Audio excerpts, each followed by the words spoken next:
Zdaj pa še mogoče nekaj takih čist, bom rekla, poudarkov, praktičnih, a ne.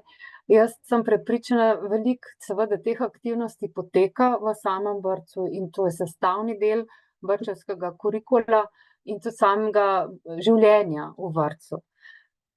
Morda se ne zavedamo, v kakšni meri v bistvu s temi različnimi, dejavnostmi, različnimi aktivnostmi, ali pa ravnanji pravzaprav mi podpiramo tudi eno, zdravo ali pa dobro duševno zdravje otrok. Sam vrtec ali pa vrtčevsko okolje je pač, kako bi rekla, ena paleta številnih priložnosti za spodbujanje zdravega razvoja, a ne. In to se skozi različne, dejavnosti, nudi, kot to, da imamo neke obrede, imamo praznovanje, da znamo ali pa tolažimo v težkih trenutkih, da omogočamo obogatitvene izkušnje, skratka dejavnosti, ki ne, širijo izkušnje samih otrok. Recimo pomoč pri poslavljanju, ne, neka toplina, tudi domač nasmeh, nežen dotik, a ne, rutine poslavljanja, a ne.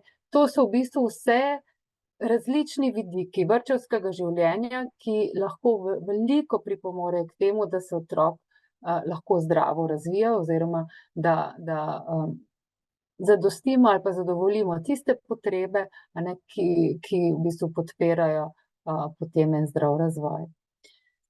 Senzorne igre, razvijanje, ne, različnih, čutov in s tem povezanih, različnih doživetij, raziskovanje skozi glasbo, slikanje, branje, igro z vodo, blatom in podobno. V bistvu to so vse, izkušnje, ki so nujno potrebne za to, da, gre, tudi razvoj možganov uravnoteženo in da se v bistvu tudi, pač različna področja v možganih s to ustrezno stimulacijo razvijajo na primeren način. Tudi, kot sem gledala program, a ne, vseh teh srečanj v Citi akademiji bo priložnosti kar nekaj tudi, da se bo, a ne, o samem gibanju, pomenu gibanja, a ne, pogovarjalo, potem tudi o tem, kako v bistvu za sam telesni razvoj lahko skozi vse te aktivnosti skrbimo in seveda neločljivo s tem je povezano tudi duševno zdravje.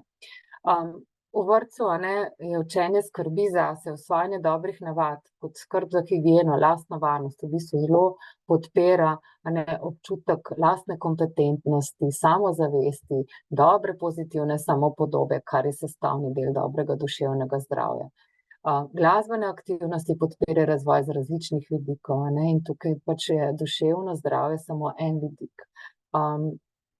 Usmerjanje ob manj prilagojenih vedenjih, ne, opora ob spoprijemanju z nekimi močnimi čustvi, to je ključno in včasih otroci te izkušnje zgolj v vrtcu dobivajo, a ne. Morate vedeti, da seveda družine smo zelo različne in zelo različno zmoremo priti naproti otroku in mogoče nekdo, a ne, ki vstopa, v odnos z otrokom pač kot nekdo tretji, izven družinskega okolja, lahko tukaj otroku nudi popolnoma drugačne, pozitivne, izkušnje. Ustvarjanje prijazne, tople klime z nasmehom, nežnostjo, prijaznostjo, to je nekaj, kar seveda potrebujejo vsi otroci, a ne, in s tem seveda v veliki meri podpiramo, zdrav razvoj, otrok.